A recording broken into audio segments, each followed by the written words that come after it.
Bonjour encore et bienvenue.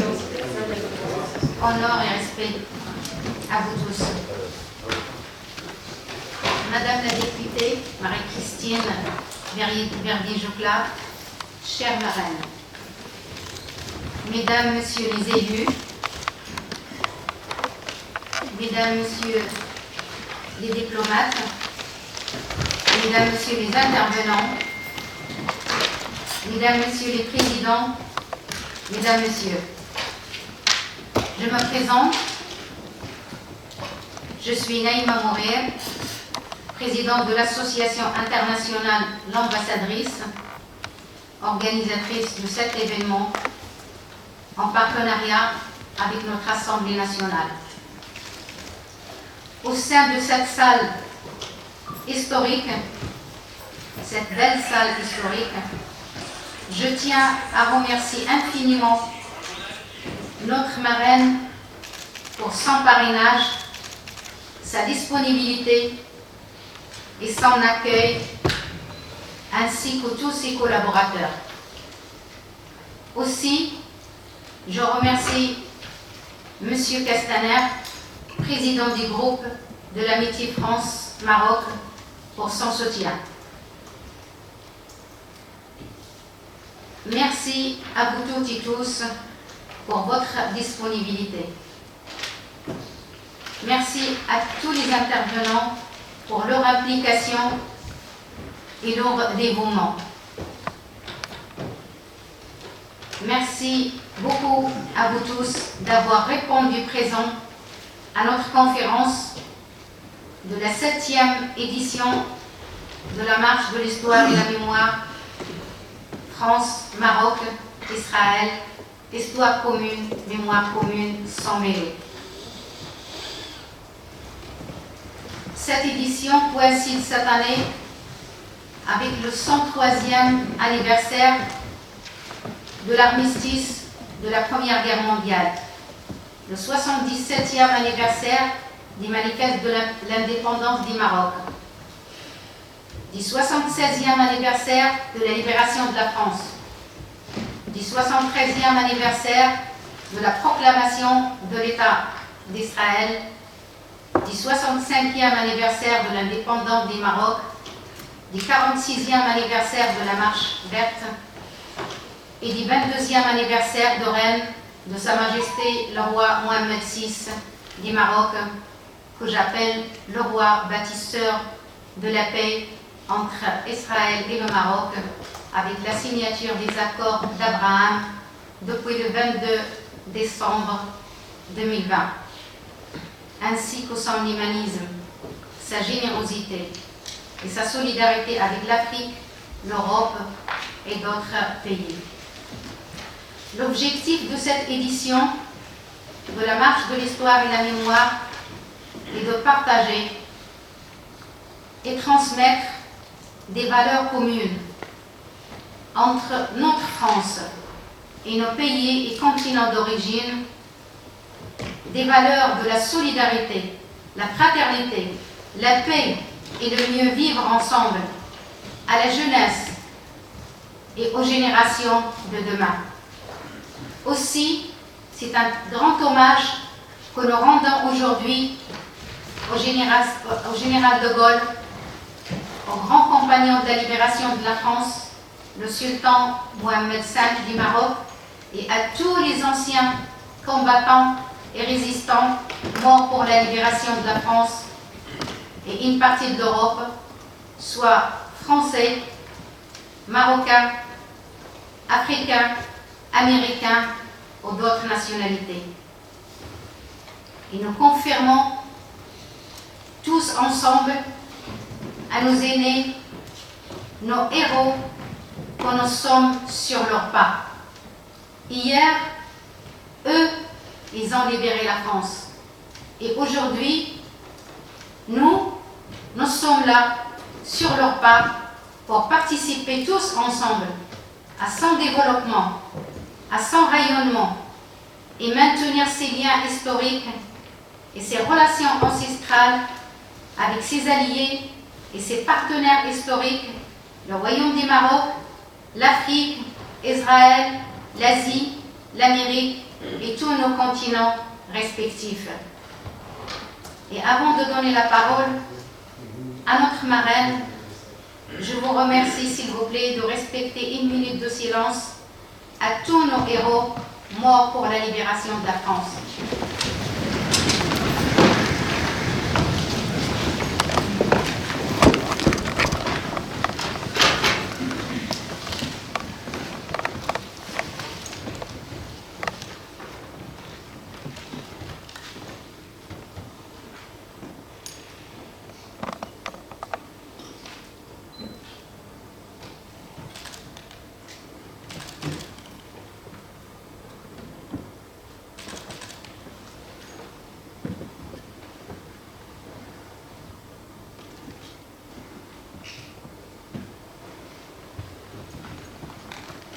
Merci. Merci à tous. Et la parole à notre chère marraine, Madame la députée Marie-Christine Verdier-Joclat.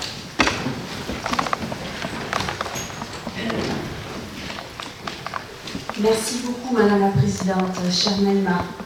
Bon, Madame la Présidente, Monsieur le maire adjoint, chers collègues députés, chère Constance, Mesdames, Messieurs les diplomates, Mesdames, Messieurs, je commencerai déjà à vous prier de m'excuser parce que je dois examiner un texte de loi ce soir et je serai obligée de vous quitter à 19h, mais je vous laisse au bon soin de toute façon de votre présidente et puis mon collaborateur restera là jusqu'à la fin. Et puis d'excuser aussi effectivement Christophe Castaner qui n'a pas pu se joindre à cet événement mais qui le regrette fortement. Donc c'est avec plaisir que je vous accueille donc aujourd'hui dans cette salle Colbert de l'Assemblée nationale et je tiens à vous remercier de l'honneur que vous me faites, que vous nous faites, pour m'avoir proposé d'être marraine de cette conférence de l'ambassadrice. Vous avez choisi de consacrer cette conférence aux relations donc, entre la France, le Maroc et Israël, un thème qui m'est cher à plus d'un titre. Vice-présidente du groupe d'amitié France-Maroc à l'Assemblée nationale, je suis aussi membre du groupe d'amitié France-Israël. À ce titre, j'ai à cœur, avec les collègues députés, d'entretenir nos relations d'amitié, de reconnaissance et de fraternité entre nos deux pays, enfin entre nos pays. Mais il existe des raisons plus personnelles qui expliquent mon choix de rejoindre ces groupes d'amitié, un choix qui ne doit rien au hasard et qui s'appuie beaucoup sur mon histoire familiale. Ma mère est née au Maroc, issue d'une famille marocaine juive, installée à Marrakech, qu'elle a dû quitter au moment de ce qu'on appelle pudiquement les événements. Aussi, vous comprendrez l'émotion que je peux ressentir en étant avec vous ce soir pour l'ouverture de cette conférence dédiée aux relations entre la France, le Maroc et l'Israël. Je vais régulièrement au Maroc, à chaque fois que je peux, et j'ai eu la chance aussi de pouvoir aller 2 fois en Israël. Ce rendez-vous intervient presque un an jour pour jour après que le Royaume du Maroc et l'État d'Israël ont décidé de reprendre leurs relations diplomatiques. Le Maroc et l'Israël sont tous deux des pays amis et des partenaires stratégiques pour la France. Et je salue votre initiative qui s'inscrit, Madame la Présidente, chère Naïma, avec votre association internationale, l'ambassadrice, dans les actions que vous menez pour, et c'est l'objet de votre association, développer et promouvoir toute activité humanitaire, éducative, culturelle, socioculturelle et économique des peuples du monde, en France, ainsi qu'au Maroc, en Afrique et ailleurs. À travers les différentes tables rondes de la conférence de ce soir, vous avez prévu d'aborder les questions de coopération socio-culturelle et économique et de coexistence et mieux vivre ensemble. Certains de mes collègues députés participeront à ces temps d'échange qui, je n'en doute pas, seront riches d'enseignements. Je ne serai pas plus longue, je vous le redis, je suis particulièrement touchée par cette initiative qui permet de rapprocher un peu plus la France, le Maroc et l'Israël. Nous partageons des histoires et des richesses communes. Nous nous retrouvons également ensemble pour des enjeux auxquels le monde contemporain est confronté. Des soirées comme celle-ci permettent d'échanger autour de ces enjeux pour partager nos points de vue, mais aussi faire avancer nos intérêts communs. Je vous souhaite donc une excellente conférence.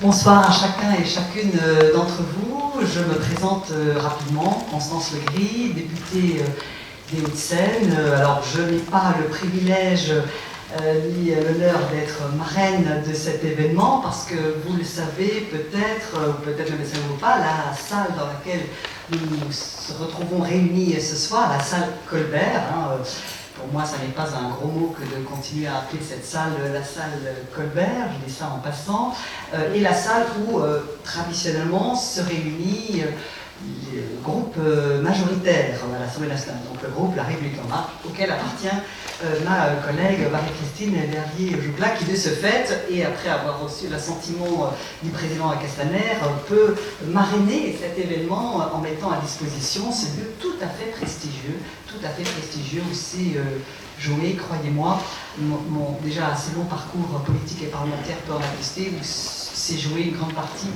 de l'histoire contemporaine de notre République. Alors, je veux également remercier Naïma Mounir, que je connais bien. Nous habitons dans les Hauts-de-Seine, nous sommes quasiment voisines, puisque elle habite et son association est je dirais, placée, inscrite dans ma circonscription, la 6e circonscription des Hauts-de-Seine, Neuilly-sur-Seine, pour ne pas la nommer. Nous avons très souvent eu l'occasion de discuter ensemble, de nous croiser, d'échanger, de participer ou de monter des événements communs. Donc c'est pour moi un vrai plaisir que d'avoir, même si c'est rapide, pu répondre à l'invitation de la présidente de l'association internationale, l'ambassadrice. Et comme ma collègue Verdier-Jouclas, je vous prierai de bien vouloir m'excuser parce que je serai contrainte de partir, ayant d'autres réunions qui s'enchaînent. Mais je suis également très heureuse, par-delà l'amitié que j'ai pour Naïma, d'être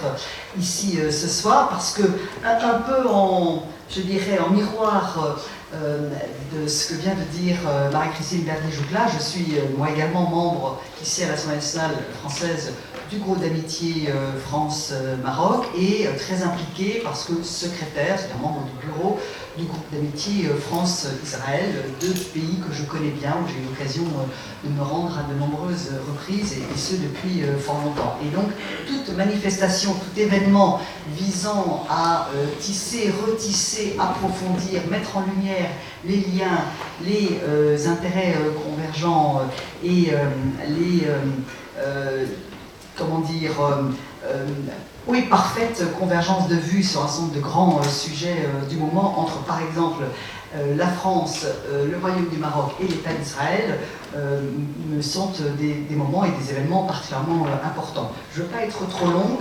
Je pense que vous aurez une soirée dense et des échanges de vues éclairants et nourrissants, si je puis dire.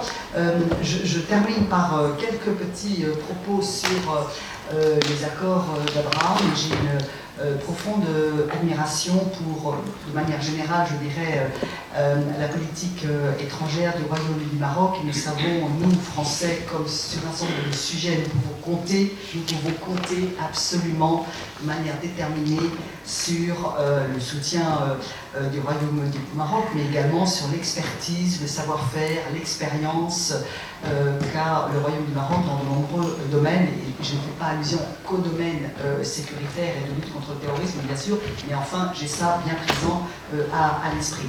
Et j'avais été particulièrement heureuse et reconnaissante de voir effectivement que le Royaume du Maroc faisait partie des premiers signataires des accords d'Abraham. Je crois qu'il y a là une mission historique, une responsabilité historique à laquelle le roi du Maroc ne s'est pas dérobé, bien évidemment. Et on a encore, je pense, peine à imaginer, en tout cas dans notre pays, la France, on va essayer de voir comment s'y employer, je dirais en toute objectivité, en toute simplicité, mais quand même avec détermination. On a encore, je crois, peine à imaginer l'importance géopolitique et stratégique majeure que représente la conclusion des accords d'Abraham, qui sont vraiment une chance, une opportunité, une carte pour la paix absolument décisive, absolument décisive. Donc tout ce qui peut être fait pour nourrir le dialogue, les échanges de vues, bien sûr, mais également renforcer la connaissance et la communication sur l'importance et la densité de toutes les dimensions des accords d'Abraham, et particulièrement de la relation entre le Royaume du Maroc et l'État d'Israël, fait partie, je dirais, d'une œuvre d'absolue nécessité. Voilà, très bonne soirée, très bons échanges à vous. Je vous remercie de votre attention.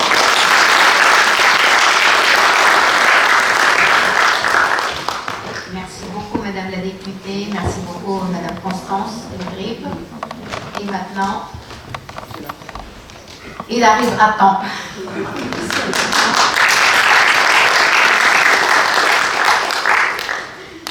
Bonjour Nelma, bonjour à tous. Je suis très heureux d'être là. Alors, vous avez la parole, Monsieur le député. Oula!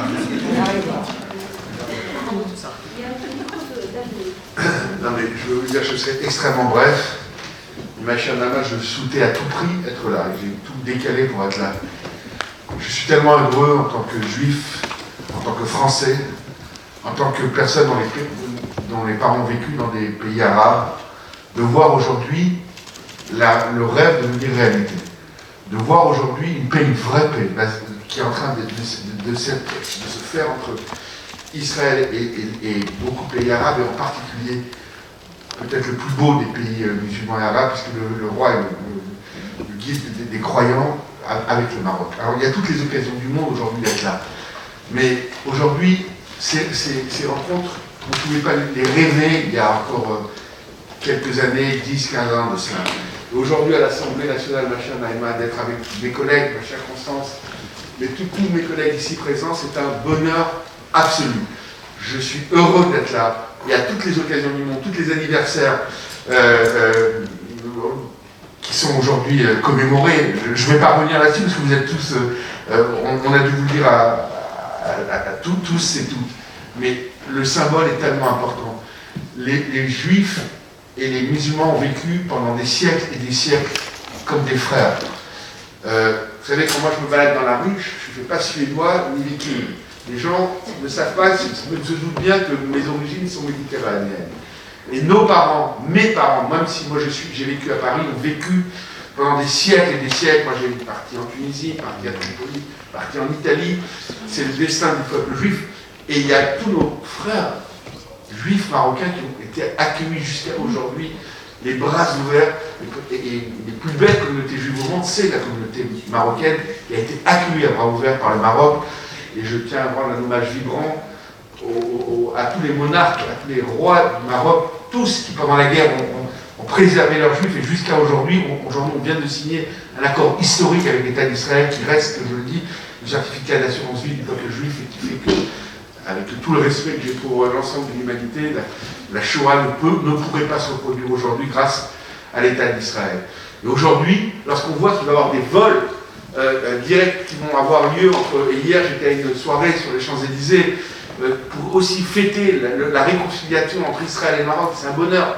C'est un bonheur absolu, je le dis avec mes mots, avec la force qui est la mienne en tant que représentant des 180 000 Français d'Israël, mais aussi en tant que membre de la communauté française, de la communauté des Français juifs qui ont grandi dans ce pays. Merci, ma chère Naïma, d'avoir organisé ce colloque aujourd'hui. Je ne veux pas être long, c'est simplement pour vous dire à quel point c'est un honneur et un bonheur d'être avec vous aujourd'hui. Merci d'avoir organisé ce colloque.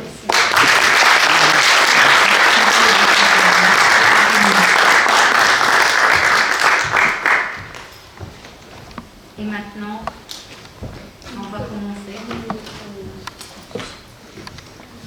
Merci beaucoup, merci ma chère marraine, merci mon cher frère et député Meyer Habib, merci cher député Constance Le Grip. Et maintenant, on va commencer la première table ronde qui sera présidée par M. Simon Skira avec notre colonel, bien entendu, notre colonel.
Mesdames, Messieurs les députés,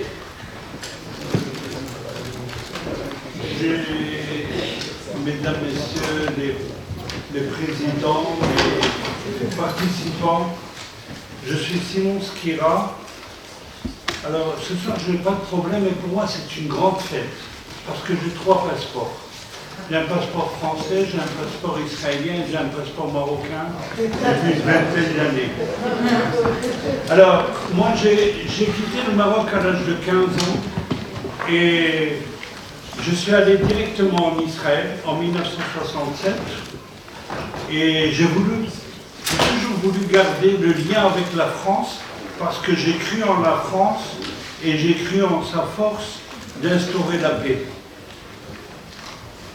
D'ailleurs, une des choses magnifiques qui ont été faites ces dernières années, c'est que l'ambassadrice de France, son Excellence Hélène de Gaulle, qui était ambassadrice en Israël, est passée directement à Rabat il y a 2 ans, et j'ai dit, la paix est là. En tous les cas, en Israël, j'ai voulu garder mon français pour garder le lien avec la France et garder mon lien avec le Maroc. Et donc, j'ai utilisé les centres culturels français. J'ai étudié à l'université Ben Gurion la chaire de français et j'ai, dans ma peine, que je ne pouvais pas organiser des jumelages avec le Maroc, alors j'ai organisé un jumelage entre Beersheba et Lyon en 1978. Et depuis, ce jumelage marche en attendant la paix. Et voilà, aujourd'hui, j'habite la France depuis 20 ans. Je suis chargé de mission pour Grande École pour la paix, c'est-à-dire l'enseignement de la paix dans les universités. On peut être ingénieur, on peut être philosophe, mais la paix doit être à côté. Et aujourd'hui, nous sommes déjà en 2 ans à plus de 35 écoles. Je reviens d'un voyage extraordinaire au Chili, organisé avec l'appui de Madame l'ambassadrice du Maroc à Santiago du Chili pendant 3 semaines. Elle m'a aidé à introduire les universités chiliennes et c'était beau. C'est beau parce qu'il y avait le Maroc, il y avait moi avec la France, il y avait les universités chiliennes et qui ont accepté tout de suite de jouer le jeu. Et ce que je peux vous dire, c'est qu'en 1995, j'ai fondé à Tel Aviv l'association d'amitié Israël-Maroc. Et j'y ai cru, et quelques années après, il y a eu le premier accord entre le Maroc et Israël, et qui a tenu 5 ans, mais nous avions échangé des groupes entre le Maroc et Israël. Ce qui revient à Sa Majesté le roi Mohamed VI, que Dieu le protège, c'est le fait qu'il y ait des vols, des possibilités de rentrer au Maroc, même en tant qu'Israélien, avec des passeports israéliens, pendant toutes ces années. Et ça a été formidable. Ça nous a laissé garder le lien avec Israël, malgré les difficultés, malgré de dormir une nuit à Francfort, se lever à 4 h du matin, changer d'avion, etc. Pendant 20 ans, je l'ai fait. Mais aujourd'hui, nous avons, comme l'a annoncé monsieur le député Habib, qu'il y a des vols directs. Et j'ai participé au premier vol direct Tel Aviv-Marrakech et j'ai fait déjà ce que j'appelle le triangle d'or, Tel Aviv, Marrakech, Paris. Et donc aujourd'hui, toutes les possibilités sont ouvertes en direct. Donc les accords d'Abraham, pour moi, c'était une signature extraordinaire Et bien sûr, on se pince des fois, on dit est-ce que c'est vrai? Ben oui, c'est vrai, et ça marche. Et ce qui a été beau, c'est que le premier jour des accords, à la signature, on a annoncé au nom de Sa Majesté les vols directs entre Israël et le Maroc. Chose qu'ils auraient pu le garder encore quelques semaines pour le faire. Mais ça a été fait et je vois les anciens du Maroc en Israël qui sont âgés, qui ne peuvent plus voyager par l'Europe, etc. Et j'en suis ému, j'ai rencontré une dame à Marrakech, elle avait 82 ans et elle me dit « J'ai fait le vol direct ». Et ça a été magnifique.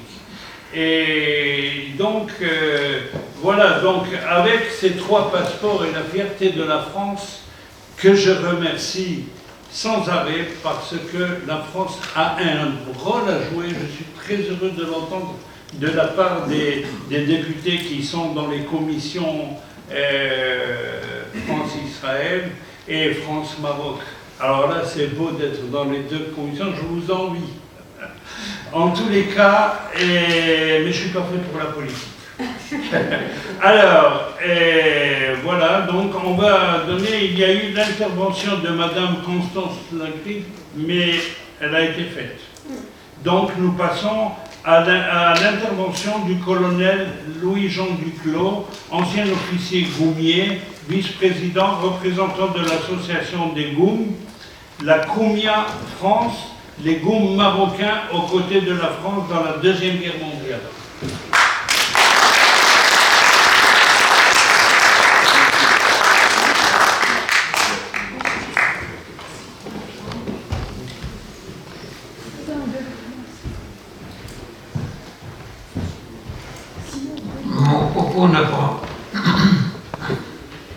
Mon propos n'a pas grand-chose à voir avec le thème général de cette table ronde, puisque Naïma m'a demandé de parler des goumiers marocains. Les goumiers marocains n'ont effectivement aucun lien, aucun rapport avec ni l'État d'Israël, ni même avec les Israélites du Maroc de l'époque. Enfin, je vais donc remplir mon devoir et m'acquitter de mon exposé sur les goumiers. Alors, les Goums marocains constituèrent en mai 1956 le noyau dur de l'armée royale marocaine. Ils furent à l'origine des ils sont à l'origine dès avant l'instauration du protectorat, une création des Français.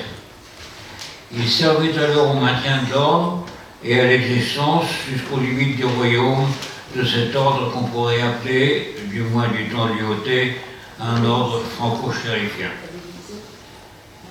Après la défaite de la France en 1940, les conditions d'armistice imposées par les Allemands obligèrent les Goums à une relative clandestinité, mais après le débarquement des Alliés en Afrique du Nord, en 1942, ils recouvrirent alors leur statut et au-delà.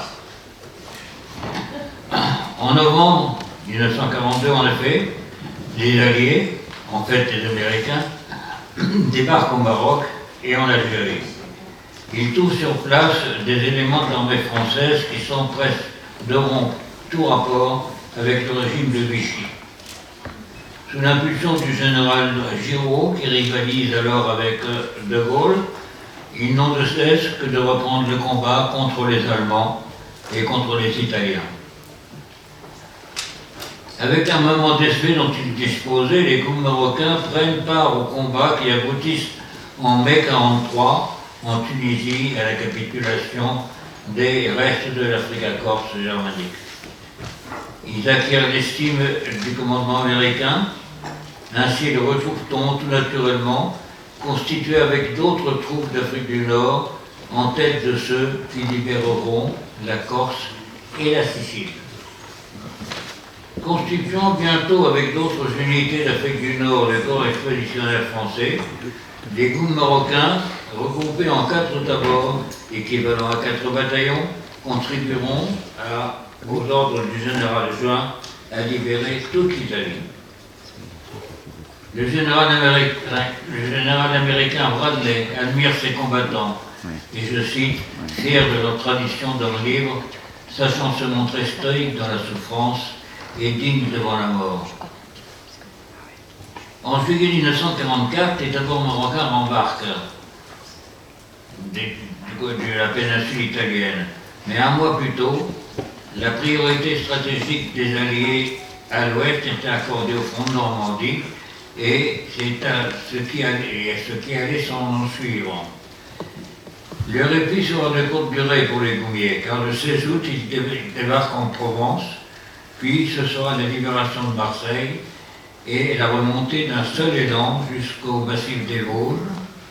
Ils y font alors partie de la première armée française, commandée par le général Delade de Tassigny. Ils y laissent un souvenir fort, loin des viols entre les accus en Italie. Écoutons plutôt ce qu'en écrit le maire de commune vosgienne en janvier 1945. Il écrit « Nous ne saurons jamais les oublier. Chacun et chacune de nous n'a qu'un seul désir, revoir ces bons Goumiers et les choyer, leur donner l'illusion momentanée de se retrouver en famille. »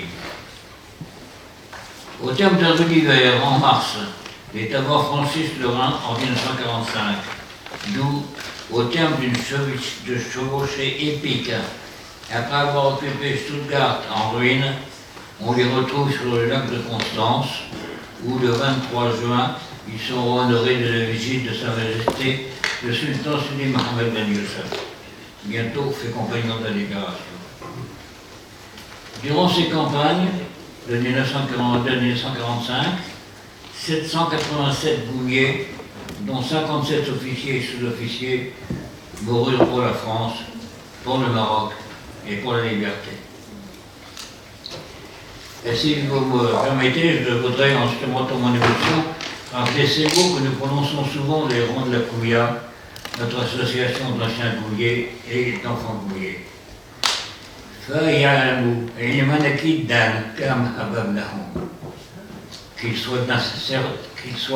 Qu'ils sachent d'un savoir certain combien nous les avons aimés.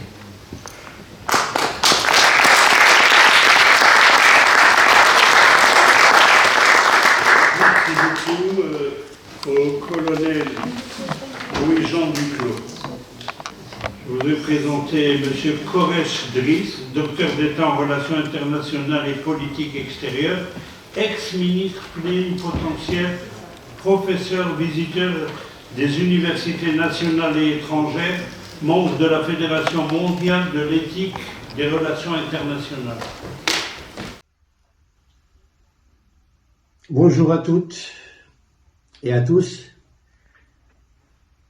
Madame la Présidente de l'Association internationale, ambassadrice, honorable assistance, Mesdames et Messieurs, je suis très honoré de participer aujourd'hui à cette importante commémoration qui est de nature à susciter davantage notre attachement à l'histoire et à ses enseignements. Il s'agit d'une opportunité pour se baser sur le référentiel commun afin que la conscience mutuelle puisse demeurer vivante pour la valorisation de l'histoire et de la mémoire.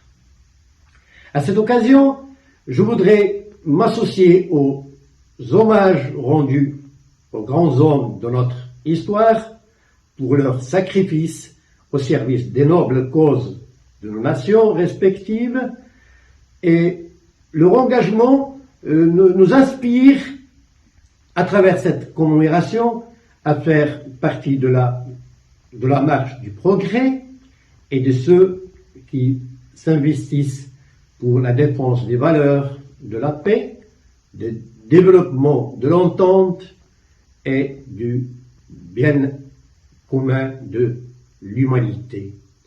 Cette commémoration revêt une double signification dans le contexte du Maroc et de ses relations avec ses partenaires,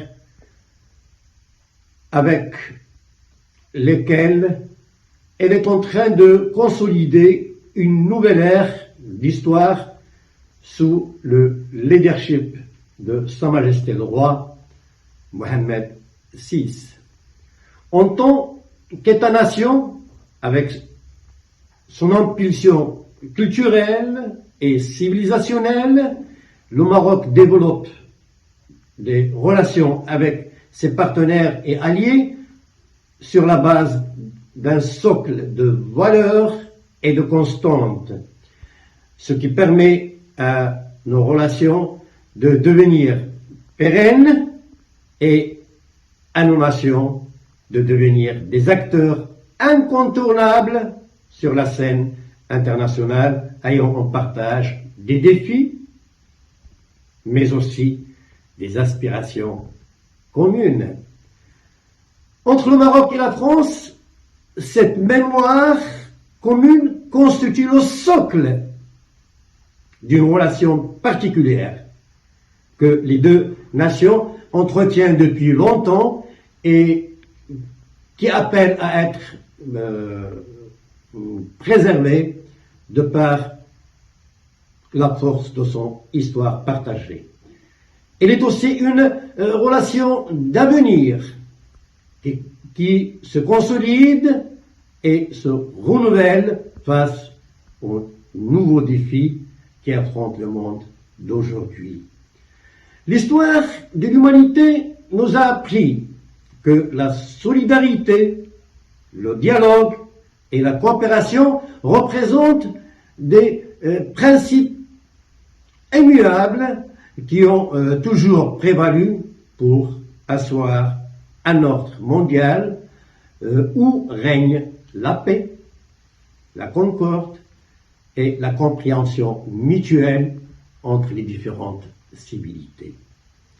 À travers l'histoire, la notion de défi a pris de nouvelles dimensions en interpellant l'ensemble des composantes sociopolitiques, économiques, culturelles, sociales et civilisationnelles. Cependant, l'histoire demeure une composante essentielle de notre réalité et de notre avenir. Considérée comme un fardeau pour les uns, ceux qui sont sans histoire restent toujours sans identité et sans existence. Pour d'autres, elle est appréhendée comme un leitmotiv pour renforcer la prise de conscience autour d'une vision constructive et de perspective d'avenir. En s'inscrivant dans la deuxième option, nous sommes appelés à valoriser des acquis, à tirer les enseignements pertinents du passé afin de se projeter vers l'avenir en toute quiétude. Comme le disait Anatole France, c'est avec le passé qu'on fait l'avenir. Enfin, je voudrais saluer le rôle des acteurs de la société civile, dont la contribution à créer des synergies additionnelles est déterminante pour gagner les différents paris, dont celui de vivre ensemble et du nouvel ordre que nous souhaitons autour des valeurs qui nous unissent. Je vous remercie de votre attention.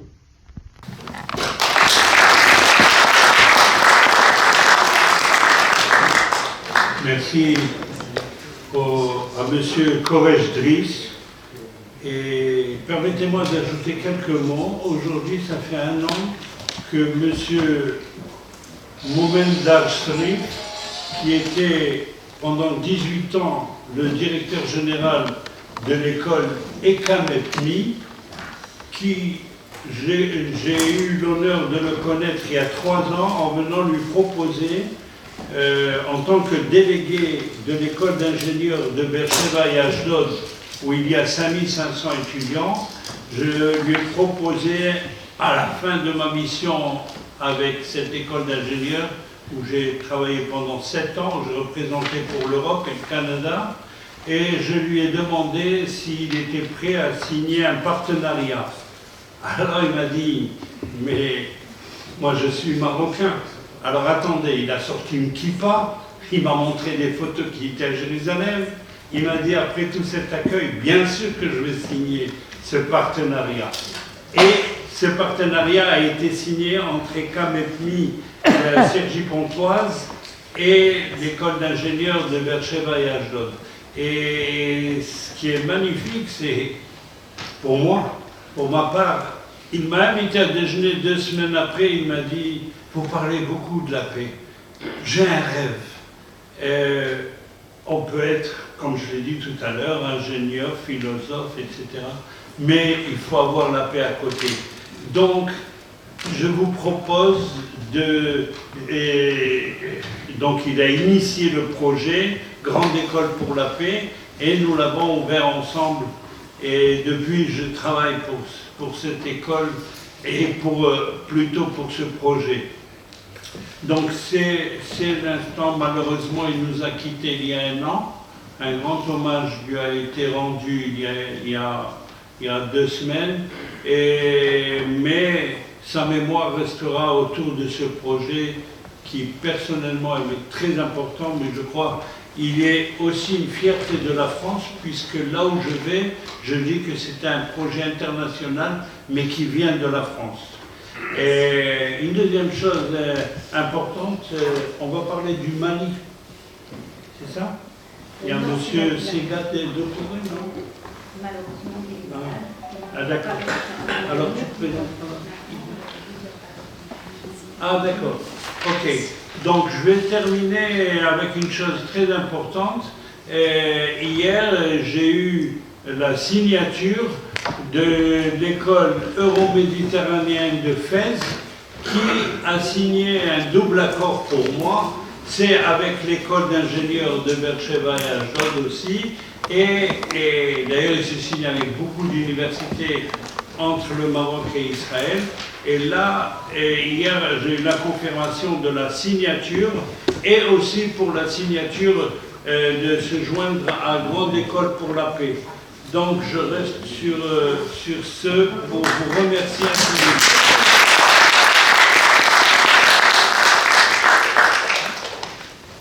Merci beaucoup, Monsieur le Président. Merci beaucoup à vous toutes et tous.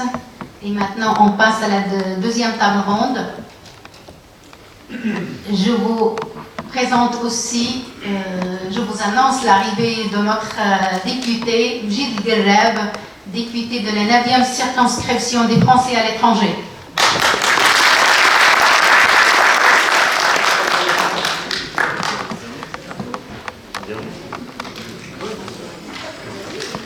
Allez, avec plaisir. Merci beaucoup, merci Naïma. Merci à l'association ambassadrice d'organiser ce moment d'échange et j'espère, je ne sais pas le format, après on pourra discuter, mais je crois que le chronomètre fait qu'à 19h30, je crois qu'il faut rendre la salle. Alors, pardonnez-moi d'être arrivé si tardivement et de ne pas avoir pu assister au début des échanges et des tables rondes. J'étais avec le ministre Le Drian pour parler de l'influence française à travers le monde. Et donc on était à l'Alliance française à Paris et il a fait un discours pour tracer la feuille de route de l'influence française à travers le monde, c'est-à-dire les écoles françaises, les instituts français, les alliances françaises, etc. etc. Ça, c'est ma casquette de député des Français de l'étranger, c'est-à-dire celui qui représente la diaspora française à travers le monde, notamment sur la partie du Maghreb et de l'Afrique de l'Ouest. Dans cette partie du monde, comme vous le savez, et l'association ambassadrice en est un des plus bels exemples, il y a énormément d'associations actives pour valoriser, favoriser, développer l'amitié entre la France et les pays de ma circonscription. Et dans les pays de ma circonscription, un des pays les plus importants de ma circonscription, au niveau au moins électoral, peut-être que c'est mieux que je parle sans...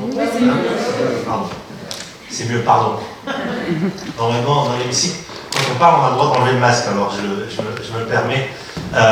Et donc, le Maroc, dans ma circonscription, est un des pays les plus importants, pour ne pas dire le plus important, parce que plus de la moitié des électeurs de ma circonscription se situent au Maroc. Et donc, il y a une très forte présence française sur place. Il y en a beaucoup en Algérie, en Tunisie, un petit peu en Libye, et partout en Afrique de l'Ouest, il y a, ci et là, des grappes de Français, notamment au Sénégal et en Côte d'Ivoire. Mais le Maroc est pour moi très important à deux titres. D'abord, politiquement parlant, comme je vous le disais, c'est le pays le plus important de ma circonscription, mais à titre personnel, c'est pour moi un pays très important parce que, vous l'avez peut-être deviné pour celles et ceux qui ne me connaissent pas, je suis binational franco-marocain. Et donc mes parents sont d'origine marocaine. Alors, il se trouve que je répondais à l'invitation de Naïma et de l'association ambassadrice en pensant que j'allais parler uniquement du Maroc. Mais finalement, on parle, Naïma, du Maroc et de l'amitié et de la récente alliance avec Israël. Et c'est quelque chose d'assez extraordinaire parce que ça a surpris beaucoup de monde, cette alliance et le nouveau rapport qu'il y a entre le Maroc et Israël. Mais en vérité, pour celles et ceux qui connaissent un peu l'histoire du Maroc, c'est pas du tout, c'est ni nouveau, ni choquant, ni rien. Moi, je suis originaire d'un village qui s'appelle Eit Ishaq.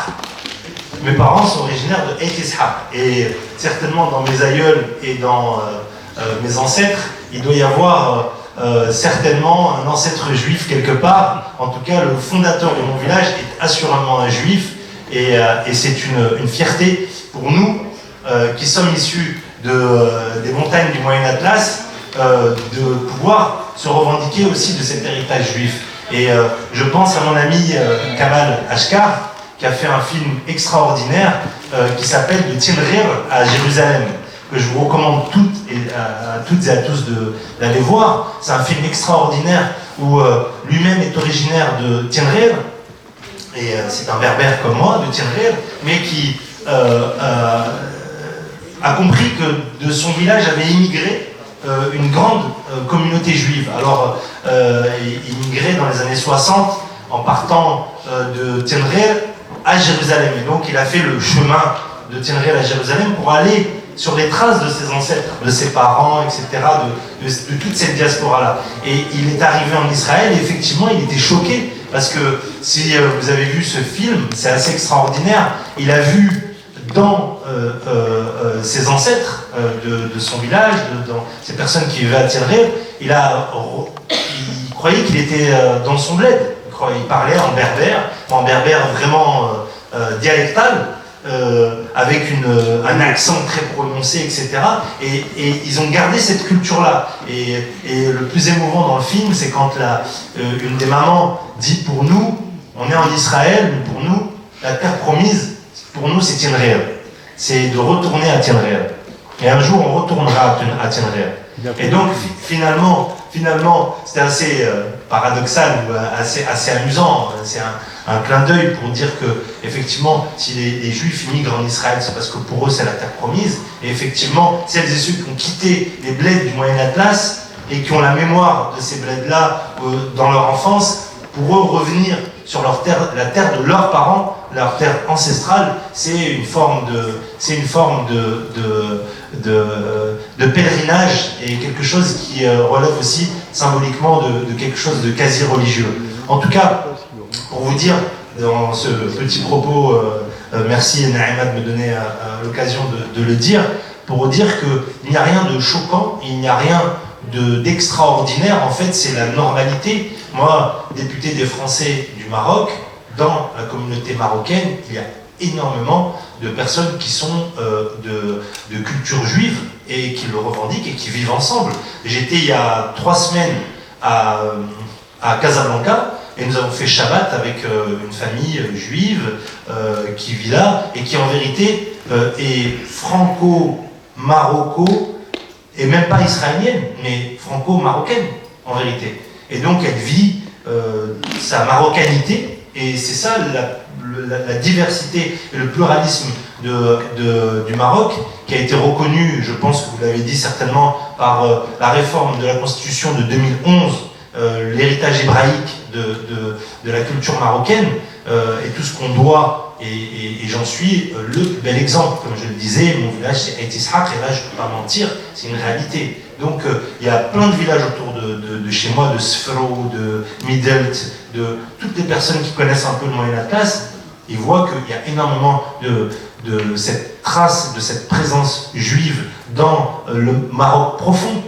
et pas forcément dans les quartiers de Casablanca, ou même dans les quartiers de Casablanca, quand vous allez à Ziraoui, etc., vous voyez, cette présence, elle est là. Et donc, la vérité, c'est qu'il n'y a rien de choquant. Donc, voilà, je suis très heureux de pouvoir raconter ce témoignage personnel. Je m'y attendais pas vraiment. Moi, je voulais parler de l'amitié entre l'amitié marocaine, etc. ici, et j'en suis très heureux. Et par contre, je vois beaucoup d'amis. Je remercie mon frère et ami Salah Bourdi qui est là aussi. Je ne vois que des amis dans cette salle. Et Naïma, bravo d'avoir réussi ce moment d'échange et de fraternité, parce que la vérité, c'est que aujourd'hui, effectivement, peut-être que derrière ce rapprochement, il y a aussi un enjeu géostratégique important, évidemment. Et le Maroc ne s'en cache pas, et personne ne s'en cache. Mais la vérité, c'est que ça fait partie simplement d'une veine normale de l'histoire du Maroc. Il n'y a rien de choquant. Et c'est avant 2002, je crois même, il y avait une représentation de l'État israélien au Maroc, et qui a été fermée à cause des guerres, etc. Maintenant, les choses ont repris leur cours. Donc, la vérité, c'est qu'il n'y a rien de vraiment extraordinaire. Et je dirais même plus, c'est le Maroc a cette histoire particulière avec la communauté juive, avec Israël, avec la France, etc. Mais il y a un autre pays dans ma circonscription qui a la même histoire. La vérité, c'est que c'est la Tunisie. En Tunisie, il y a une très grosse communauté juive. Moi, j'y vais souvent. Je pense à mes amis les lycéens. Je vais souvent chez eux. Je fais souvent Shabbat chez eux. C'est comme de la famille. Et on a on a cette particularité en vérité au Maghreb. Et à l'époque, en Algérie, c'était pareil. Mon beau-père me dit, moi, tous les Shabbats, j'allais allumer les ampoules chez les Intel, chez les Intel. Et donc, en vérité, il y a cette unité dans cette diversité que nous sommes, et donc il n'y a absolument rien de choquant ni de problématique. Au contraire, je pense qu'il faut revendiquer cet héritage, c'est une fierté, et je dis bravo encore une fois à l'association L'Ambassadrice d'avoir organisé ce moment à l'Assemblée nationale. Bravo. Merci beaucoup, merci monsieur le député.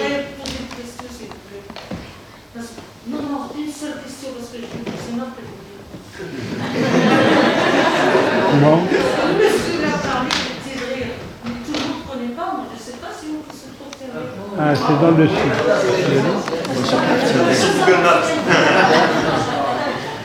À côté de Marrakech.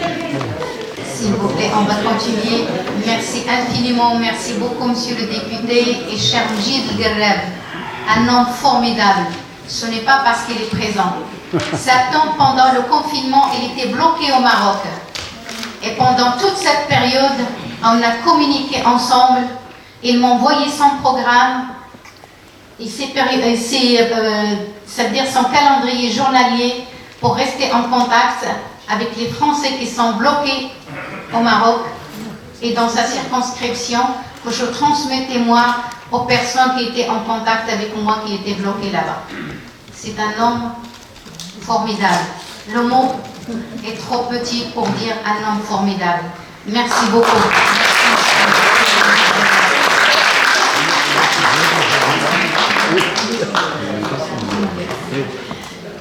Et maintenant, on passe à la deuxième table ronde. présidée par Maître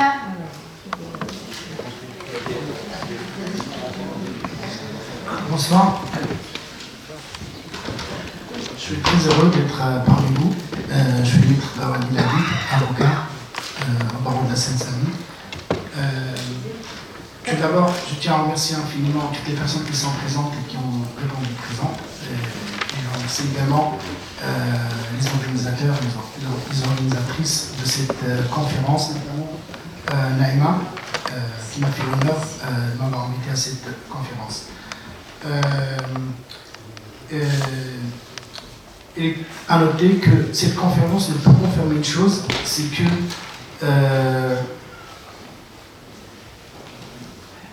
c'est une occasion d'échange et de partage sur plusieurs thèmes. Notamment, c'est la mémoire commune et l'histoire commune entre les Français, les Marocains et les Israéliens, les Juifs. À travers le temps et l'histoire, les relations entre le peuple marocain et le peuple juif ont toujours été solides. Ça ne date pas que d'aujourd'hui, notamment dans cette région qui est le Maroc et la Méditerranée. Donc c'est une histoire qui date de plusieurs milliers d'années. Pour moi et pour d'autres, j'imagine que la normalisation des relations entre le Maroc et Israël n'est qu'une confirmation de cette volonté réciproque des deux peuples, juifs et marocains. Ainsi également à souligner que 20%, ces mes chiffres ils sont bons, 20% de la population israélienne ils sont d'origine marocaine. Notamment, on peut trouver plusieurs personnalités qui sont dans le gouvernement israélien, artistes, voilà. Donc scientifiques également. Au Maroc, nous avons cette chance d'avoir une culture juive qui fait partie de notre patrimoine national et nous sommes fiers de cela. Quand je vois les juifs marocains attachés à leur marocanité, cela ne peut confirmer que le devoir de mémoire que ces derniers ont vers le Maroc en général et notamment vers le sultan Mohamed V, le grand-père de Sa Majesté Mohamed VI, le roi actuel du Maroc, quand il a refusé de les donner, les délivrer au régime nazi pour la Shoah, malheureusement, durant la Deuxième Guerre mondiale. Et ça, c'est... moi, quand j'ai des amis juifs qui me disent le Maroc, franchement, il est au corps de... il n'y a pas de mots à exprimer. C'est-à-dire, quand on pense à ce devoir de mémoire, on n'a pas grand-chose à dire là-dessus. Un mot sur la France également, et notamment la ville de Paris, qui est la ville des Lumières. C'est-à-dire, quand on voit cette ville comme un carrefour de civilisation, de métissage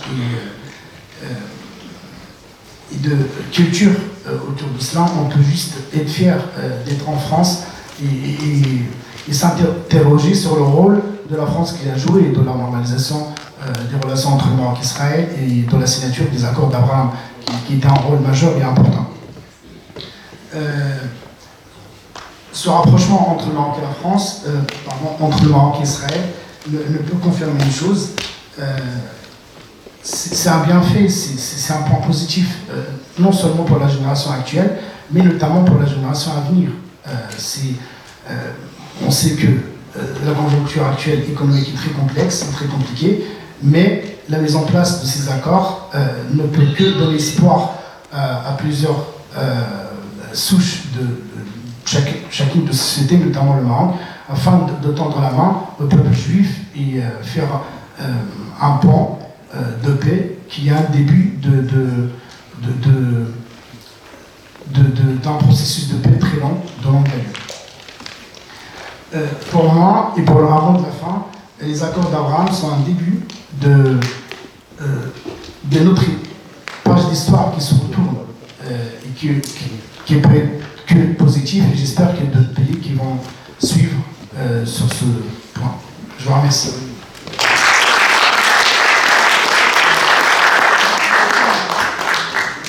Et maintenant la parole à Monsieur l'élu Salah Bourdi.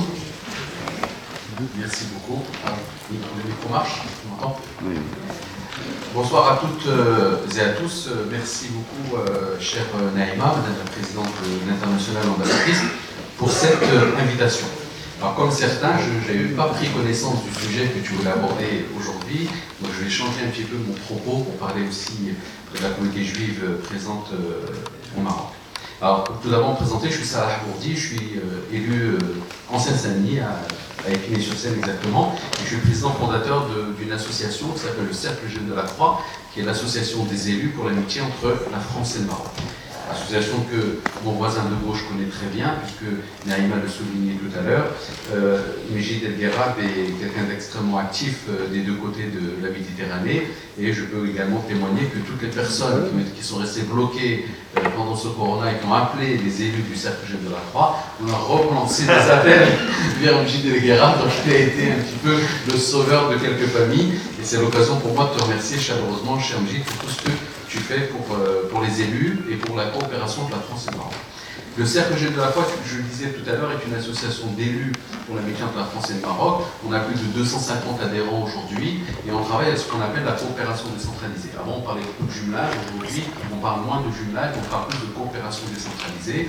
Et encore avec le travail qu'a réalisé MJ et d'autres élus, nous avons organisé en mars 2019 un forum à Casablanca, qui était une coopération entre la région Île-de-France de Madame Valérie Pécresse et du président Moustapha Babouri, qui était le président à l'époque de la région de Casablanca-Stade. Nous avons pu emmener avec nous une centaine d'élus pour travailler justement sur la bonne gouvernance des territoires.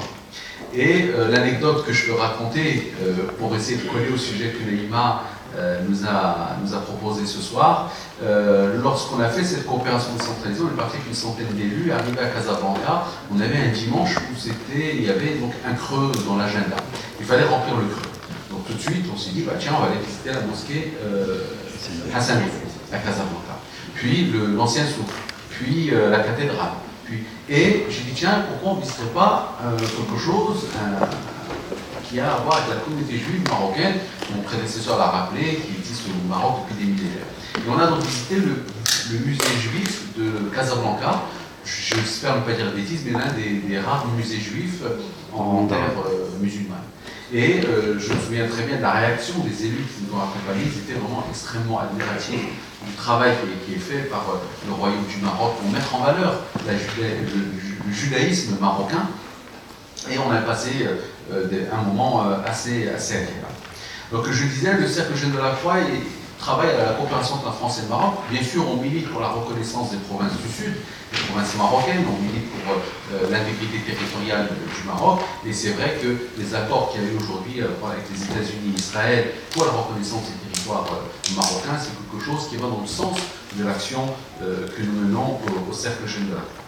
Le prochain événement qu'on organisera sera Essaouira. Essaouira aussi est une des terres, tu parlais tout à l'heure de Tidrir, mais Essaouira également fait partie de ces terres et qui a vu de grandes familles juives vivre au Maroc. Et cet événement qui sera donc organisé par les élus du Cercle, qui est donc à l'occasion du 40e anniversaire de la lutte contre la maladie que vous connaissez tous, le sida. Ce 40e anniversaire sera les chercheurs du monde entier, beaucoup de spécialistes vont se réunir à Essaouira pour le faire. Et c'est avec beaucoup de joie que nous organisons, nous sommes porteurs de ce projet, le Cercle Jeune de la Croix, et nous le portons avec un monsieur que vous connaissez tous ici, je crois, qui est monsieur André Azoulay.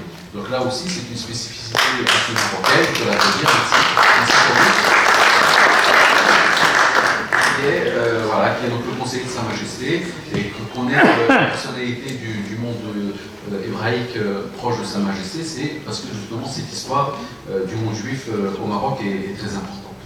Alors, avant de conclure mon propos, remercier vraiment Naïma pour cette conférence, parce que quand on allume la télé, on entend certains candidats à la présidence de la République, on a l'impression que tout va mal en France, et je vois à travers cette conférence qu'au contraire, tout va bien, parce que nous sommes entre nous, on vient de cultures différentes, on vient parfois de pays différents, et on est là aujourd'hui à se féliciter d'être entre nous. En tout cas, moi j'ai eu plaisir à prendre la parole aujourd'hui et plaisir à rencontrer M. Simon Skira, parce que nous sommes amis sur Facebook, je n'ai jamais eu l'occasion de vous rencontrer, et je voudrais vous dire, monsieur, toute l'amitié que je vous porte, et tout le respect que je vous porte. Et quand j'ai entendu les propos d'un monsieur que je ne connaissais pas, le colonel Louis-Jean Duclos, mais plus grand respect. Moi, je suis pas dans l'armée, je suis fonctionnaire de police, monsieur.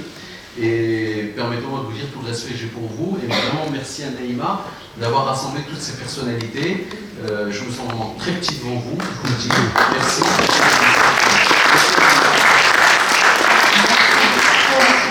Merci beaucoup, Monsieur le Président. Le colonel, Monsieur Louis-Jean Duclos, c'est notre grand-père, notre patriarche. Il est né en 1925. Il est né en France, à Rouen. Il a tout son service militaire au Maroc. Et son premier poste, il était dans le secrétariat du Caïd de Taza, au Maroc. Il parle mieux que moi le dialecte marocain. Applaudissons-le.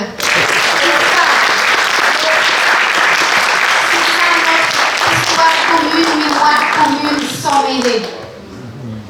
Et son père, il était décédé dans la guerre du Rif au Maroc pour défendre le drapeau marocain.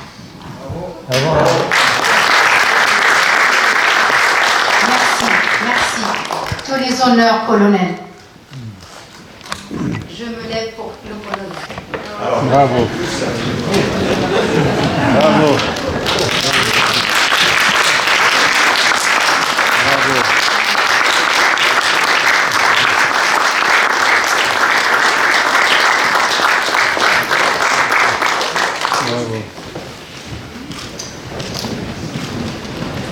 Merci beaucoup à vous toutes et tous. Et comme le temps court derrière nous, il nous reste la troisième table ronde avec notre élu, Monsieur l'adjoint au maire de Créteil et président de la communauté juive à Créteil, Monsieur Albert Harrar, avec Monsieur Alexandre Bin, directeur de Cieux et président de Zémus, et notre élu aussi, adjointe au maire, Madame la Présidente Christiane Jouan Bruno.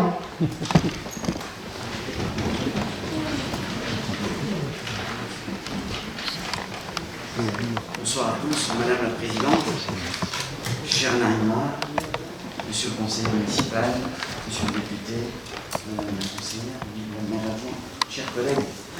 En fait, je vous avoue, j'ai rien préparé.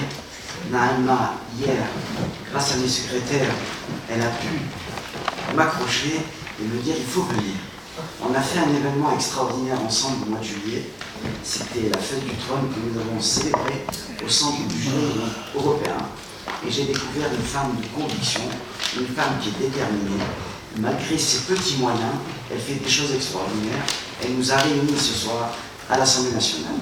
Je suis rentré, moi-même j'ai été élu, parce que j'ai été décoré il y a 4 ans à l'Assemblée nationale. Donc,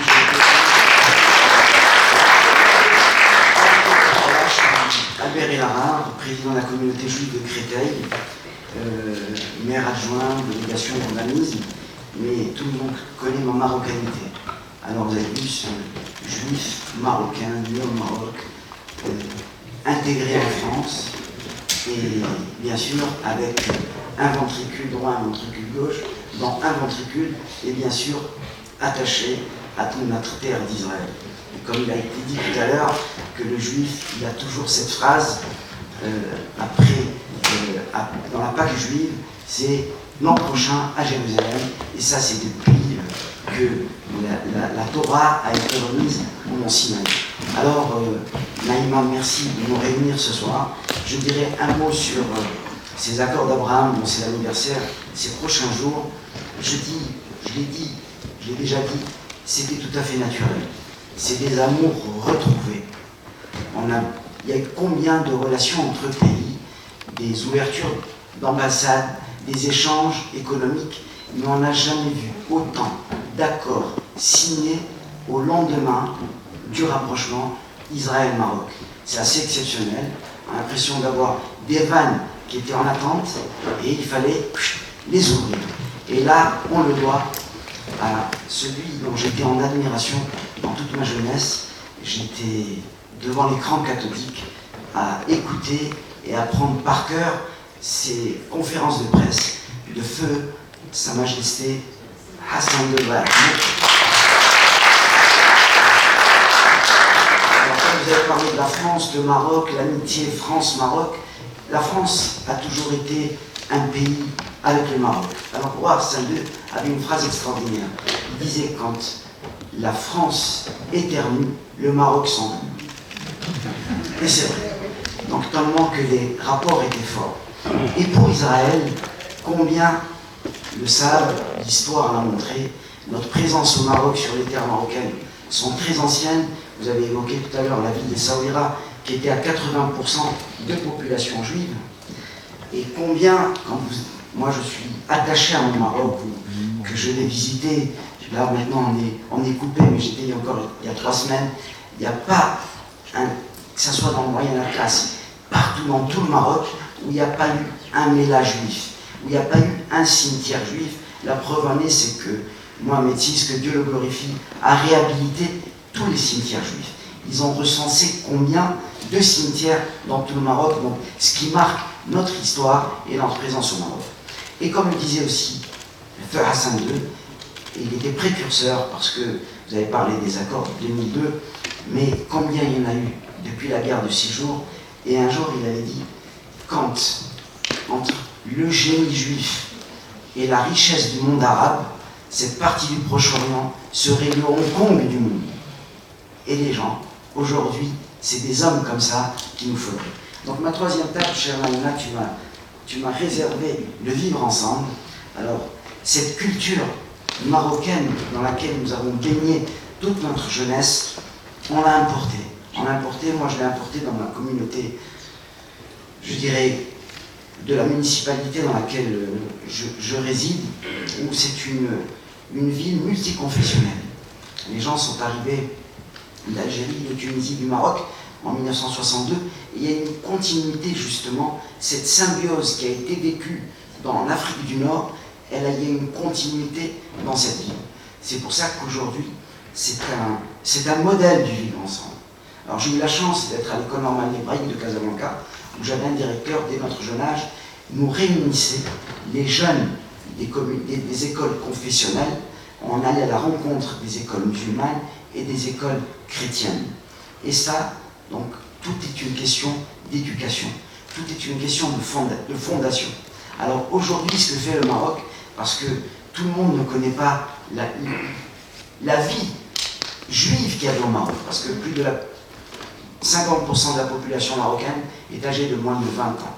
Donc aujourd'hui, j'ai visité une école il y a 3 semaines à Marrakech, où des enfants apprennent l'hébreu, apprennent l'histoire des Juifs. Alors aujourd'hui, pour se vivre ensemble, nous qui véhiculons justement des ondes positives par ces rapprochements, on doit communiquer tout ça, on doit enseigner tout ça. Il faut connaître l'autre. Et je terminerai par une chose. La beauté, c'est la fraternité. Dans tous les bâtiments de l'État, c'est liberté, fraternité, égalité. Alors le Corona ne fait pas de différence. Il n'a jamais exclu les catholiques, il n'a pas exclu les protestants, il a touché tout le monde. De cet exemple, nous sommes tous faits pareils, on doit communiquer, on doit dialoguer et on doit être tous des frères.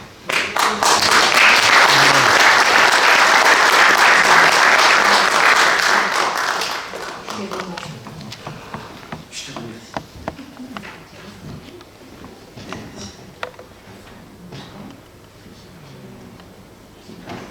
Je parle à ma collègue, maire adjoint, des Hauts-de-Seine, c'est ça. J'ai bien retenu. Maire adjoint honoraire, parce que... Alors là, je suis Christine Jouan-Bruno, maire adjoint honoraire, puisque j'ai été 25 ans maire adjoint de Boulogne-Billancourt, mais aujourd'hui, je suis surtout présidente de Femmes de Demain, une ONG que j'ai créée il y a près de 30 ans, qui a la chance et l'honneur de travailler avec l'UNESCO. Je suis aussi vice-présidente de l'UATI, qui est une très très grosse ONG mondiale, avec laquelle j'ai la chance d'être en partenariat officiel à l'UNESCO et de participer à beaucoup de moments qui vont dans le sens de ce qui a été évoqué ici ce soir et où l'on côtoie des personnes du monde entier. Alors Femmes de Demain, mon association que je préside depuis sa création, est très impliquée en Afrique. Beaucoup de mes amis élus m'appelaient souvent l'Africaine, ce qui est franchement pas fréquent à Boulogne-Billancourt, je vais vous dire. Mais voilà, je suis passionnée, j'aime, j'ai eu la chance de présider la consultation, d'avoir été élue pour présider la consultation sur la culture de paix pour les ONG à l'UNESCO en l'an 2000, ce qui m'a donné l'occasion de rencontrer beaucoup d'ONG du monde entier et coup de cœur très fort pour l'Afrique à ce moment-là, parce que j'ai trouvé qu'il y avait quelque chose de très profond, de précieux, d'unique et de fait une amitié particulière pour le Maroc à ce moment-là, parce que j'ai senti ce qu'étaient les racines du Maroc que je connaissais peu, que j'ai connu beaucoup mieux depuis. J'ai souvent été invitée, je donne des conférences dans X pays d'Afrique. J'ai d'ailleurs eu l'occasion, mon cher député des Français de l'étranger, de vous croiser il y a 2 ans à Abidjan, auprès de notre ami Djedi Kayao. Lorsque vous étiez venu très agréablement, nous en étions ravis pour clôturer ce très beau colloque de femmes panafricaines. Et voilà, je suis très engagée, j'aime l'action autant que la pensée, mais puisque ce soir nous devons parler du vivre ensemble, je considère que le Maroc est une terre unique. Vous avez évoqué, monsieur, tout à l'heure Fès, et je voulais parler de Fès qui symbolise pour moi très particulièrement cette capacité d'unité, de conjonction, d'un multiculturalisme et de racines très variées, qui instaure régulièrement une conférence internationale sur le dialogue interreligieux et sur l'interculturel qui est assez exceptionnelle. Et je pense qu'il est utile de pouvoir lire l'appel de Fès qui vraiment dit ce qu'est le Maroc, ce qu'est cette terre emblématique, rare, qu'on ne connaît souvent pas assez bien, puisque vous portez dans votre racine, dans votre manière d'être et d'avoir fait cohésion, une histoire très singulière. Par ailleurs, Fès est également un lieu qui résonne de manière particulière. Sachez que récemment, au Conseil de l'Europe, c'était en novembre, le Maroc a été reconnu comme étant le pays qui défend le mieux le patrimoine juif. De fait, vous l'avez évoqué, il y a une culture et un respect des sites culturels qui est peu fréquent dans le monde où nous soyons et qui exprime très clairement le fait que vous vivez ensemble, vous avez vécu ensemble, et puisque ça, vous préservez la mémoire de ce qui a existé en projetant dans l'avenir, ce qu'exprime la pensée et la vie profonde marocaine. Je le dis d'autant plus que nous avons tout à l'heure entendu parler et ô combien d'un homme méritoire, Audrey Azoulay, mais sa fille, Audrey Azoulay, qui dirige aujourd'hui l'UNESCO, est une femme juste une icône féminine exceptionnelle, qui a réussi et qui exprime cette culture juive marocaine. Elle a réussi à mettre autour de la même table des gens qui s'étaient totalement séparés, la Palestine, Israël. Je pense qu'elle va faire revenir les États-Unis au sein de l'UNESCO fort heureusement, et je trouve qu'elle porte exactement le visage de ce que représente le Maroc dans le monde aujourd'hui, à savoir une femme universelle, une femme de paix, une femme qui a une profondeur de pensée et une capacité d'action exceptionnelle. Elle a un bilan de son mandat à l'UNESCO qui est remarquable. Nous ouvrons une nouvelle ère avec elle et je pense qu'elle marquera l'histoire du monde parce qu'elle porte en elle un talent particulier qui, je trouve, donne exactement la figure de ce qu'est ce Maroc que j'admire, que je respecte profondément, qui a la chance d'être appelé un royaume. Et ça n'est pas par hasard. Donc, bel avenir au royaume et à la terre du Maroc, dont le roi est un homme exemplaire.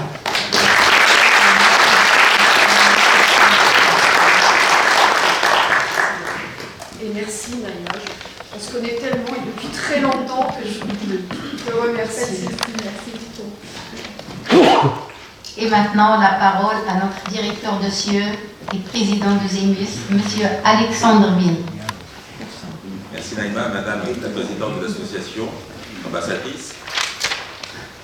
Madame la Présidente de l'Association de l'Ambassadrice, Mesdames, Messieurs les députés, Mesdames, Messieurs les représentants des ambassades, des groupes d'amitié France-Maroc et France-Israël, Mesdames Constance Le Grip et Marie-Christine Verdier-Joucla, qui est marraine de l'événement, Madame Naïma Boguir, qui nous ressemble aujourd'hui ici à l'Assemblée, merci de votre invitation. Je commencerai peut-être par une anecdote, ou peut-être aussi d'abord par un remerciement. J'aimerais saluer la contribution du Maroc au vivre ensemble, le dialogue interreligieux. Notre association CIeux est fondée depuis 2005 déjà. Elle a toute première à avoir réuni chrétiens, juifs, musulmans, bouddhistes, hindouistes, sans religion, non croyants, dans des dialogues interreligieux de quartiers populaires.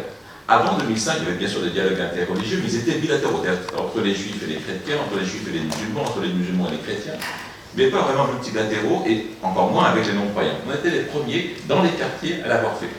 Et tout cela, simplement parce que dans l'église où j'allais, on voulait rencontrer la synagogue d'à côté, de l'autre côté du trottoir. Et là, visiblement, il n'y avait pas de contact. Un dimanche, avant d'aller à la messe, j'ai frappé à la porte de la synagogue, on m'a ouvert, et le président, Serge Menaï, m'a dit « Mais nous attendons que ça ». Voilà, donc c'est parti comme ça, et le président de la synagogue est toujours président de la synagogue, il est maintenant président de l'association de CIeux. Alors oui, voilà, je voulais effectivement remercier le Maroc, je dis bien le Maroc, pas seulement les Marocains, parce que je crois qu'il y a vraiment une volonté du royaume du Maroc de promouvoir le vivre ensemble. Alors, entre juifs et musulmans, c'est évident, on ne va pas y revenir, vous l'avez dit, mais c'est évident, et c'est un exemple, je dirais, pour l'ensemble des pays du Maghreb, avec aussi bien sûr la Tunisie, vous l'avez rappelé, mais également pour les chrétiens. J'ai discuté dernièrement avec le représentant de France Volontaire. France Volontaire, c'est l'organe, l'opérateur en fait, du ministère des Affaires étrangères pour les volontaires français à l'étranger. Et donc le représentant au Maroc me disait, mais bon, il est parfois difficile d'obtenir un visa de longue durée pour l'envoi des volontaires. En revanche, quand c'est une structure catholique au Maroc qui le demande, systématiquement, elle obtient l'autorisation. Donc c'est pour vous dire que c'est bien le Maroc dans son ensemble qui effectivement favorise le dialogue interreligieux.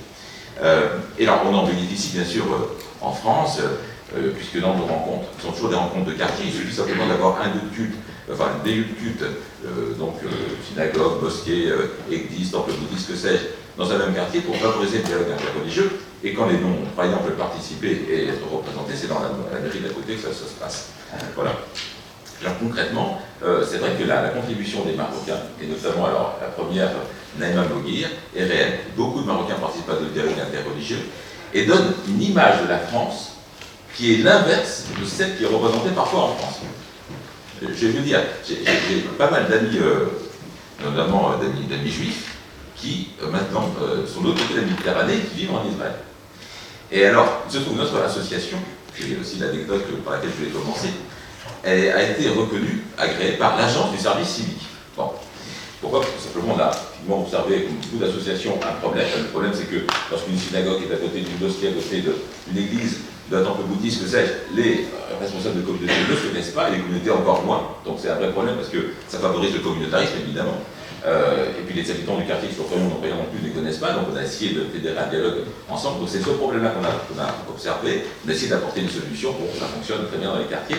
Donc l'agence du service civique nous a reconnu, effectivement, comme c'est très souvent le cas lorsque les idées viennent des associations du terrain, à un moment donné, les établissements publics d'État reconnaissent effectivement et agréent pour un agrément. Très bien.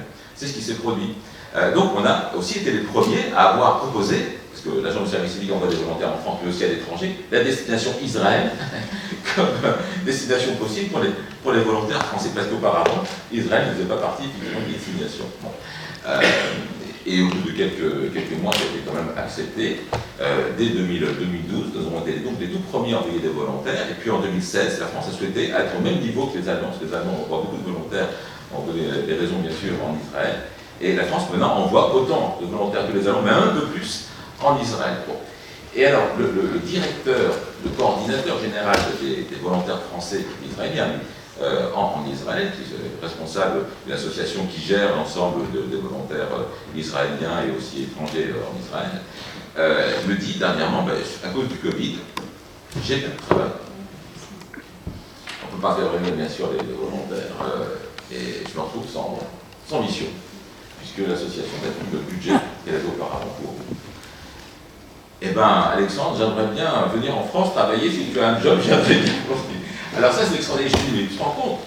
Nous, en France, c'est souvent les Juifs qui partent de la France. Ils font leur allié et qui arrivent en Israël. Et toi, tu me dis, tu veux venir en France? Eh bien, je trouve ça extraordinaire. C'est la preuve que tout ce qu'on fait avec nos amis marocains, juifs et chrétiens et sans religion en France, à Paris, c'est vu sur les réseaux sociaux et ça donne une image, évidemment, de la France extrêmement positive. Alors que des Israéliens puissent vouloir venir vivre, travailler en France, c'est quand même un bel hommage de notre réussite sur Naïma. Et je voulais donc commencer par cette petite anecdote. Voilà, le thème qui nous réunit aujourd'hui est la marche de l'histoire et la mémoire. L'objectif, bien sûr, ce n'est pas que de regarder en arrière, c'est de regarder vers l'avant, ensemble, Français, Marocains et Israéliens. Pour savoir où l'on va, regardons d'où l'on vient, ça a été dit effectivement, la mémoire est à la fois un port d'attache, une boussole, mais aussi une sagesse. Il est bon de retrouver dans la mémoire les traces de nos prédécesseurs, afin de poursuivre une route qui avance dans le brouillard.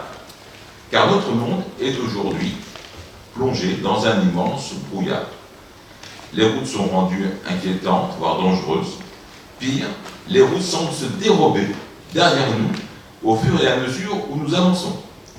Comme s'il devenait impossible de revenir en arrière, de faire demi-tour. Tant d'espoirs ont été réduits à néant. Le procès des attentats du 13 novembre 2015 a commencé en France, et alors que nous pensions refermer la page, nous avons vaincu le terrorisme, nous avons espéré vaincre le terrorisme à sa source, savoir en Afghanistan, mais au contraire, c'est le contraire qui se produit, c'est dans ce pays, en Afghanistan, qu'il triomphe aujourd'hui. Donc certains commentateurs, analystes politiques, anciens ministres même, de gauche comme de droite, estiment que l'Occident doit renoncer à universaliser les droits de l'homme. Qu'il faut conserver chaque culture dans son jus, replier nos idéaux démocratiques à l'intérieur de nos frontières occidentales. On peut entendre ce discours chaque semaine sur les ondes, les grandes radios, les grands médias français.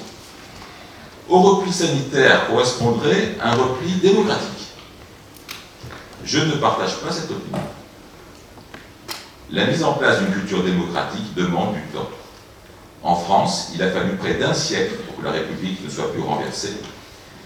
Et c'est dans le pays arabe où l'Occident s'est le plus longtemps investi qu'est né le printemps des peuples, la fameuse révolution du jasmin, à savoir la Tunisie. Les relations entre les États-Unis et la Tunisie ont été nouées dès la fin du XVIIIe siècle, et avec la France un siècle plus tard. Mais à l'inverse de la Tunisie, l'Afghanistan n'a jamais eu de relations culturelles avec l'Occident, seulement des guerres depuis le XIXe siècle. Quelle que soit leur culture, les pays adoptent la démocratie. Quand un climat de confiance et de dialogue existe avec l'Occident, avec l'Europe en particulier et la France notamment. Nous pourrions aussi prendre un exemple, en exemple le Maroc, où le parti islamiste, qui était au pouvoir, vient de perdre les élections législatives en septembre dernier. La démocratie n'est pas occidentale, elle est un bien universel. C'est pourquoi je ne crois pas au relativisme. Le relativisme considère comme juste toute pratique ou toute opinion dès lors qu'elle est acceptée par une société donnée. Je ne pense pas qu'une conduite ou une croyance soit juste au seul motif qu'elle appartienne à la tradition d'un peuple.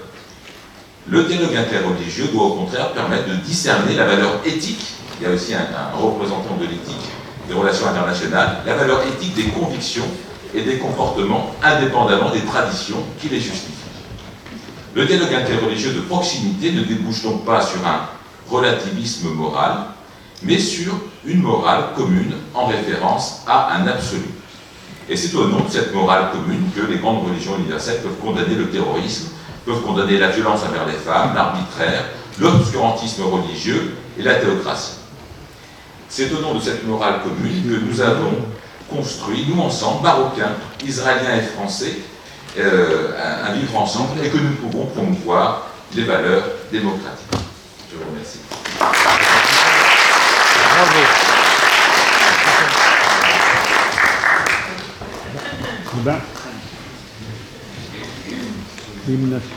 Merci beaucoup, Monsieur le Président, merci beaucoup à vous toutes et tous. Comme vous savez, on devait libérer la salle déjà à 19h30. Là, on a tiré un petit peu. Merci, je remercie encore chère marraine, Madame Marie-Christine Vernier-Jocla. Je remercie tous les élus ici autour de moi, les élus intervenants, tous les intervenants, toutes les présidentes et présidents d'associations et tous les participants à cette conférence. Et nous terminons par l'hymne national, s'il vous plaît. On va...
Avant de passer à la Marseillaise aussi, je vous transmets les salutations chaleureuses de notre parrain, le colonel Jean-Paul de Bernis, qui ne pouvait pas faire 2000 km pour venir avec nous, mais il vous transmet ses salutations. Et aussi notre marraine d'Orandor, Madame Nicole Ricard, ainsi que Madame Ginette Blotière, présidente des anciens combattants de la RATP en France, et Madame Joëlle Sikadi, bien entendu maire de Puteaux. Et maintenant, la Marseillaise. On s'en sort.